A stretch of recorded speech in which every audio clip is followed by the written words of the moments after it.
সময়। কথায় বলে সময়ের পূর্বে কিছুই হয় না।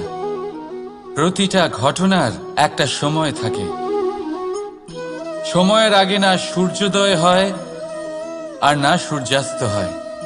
সময়ের পূর্বে গাছে না ফুল ফোটে না ফল ধরে। কিন্তু একটা কথা ভেবে দেখুন, যদি বর্ষা আসার আগে কৃষক ভূমিকে না প্রস্তুত করে, বীজ রোপণ না করে, তাহলে কি ফসল ফলবে? যদি কোনো যোদ্ধা যুদ্ধের পূর্বে নিজের অস্ত্রের ধার না দেয়, তাহলে সে যুদ্ধ কি করে লড়বে? এর মানে এটাই হলো যে সময় আপনার যখন আসার তখন অবশ্যই আসবে, কিন্তু ততক্ষণ এটাও গুরুত্বপূর্ণ যে আপনি নিজেকে তার জন্য তৈরি রাখুন। কারণ এই সুযোগ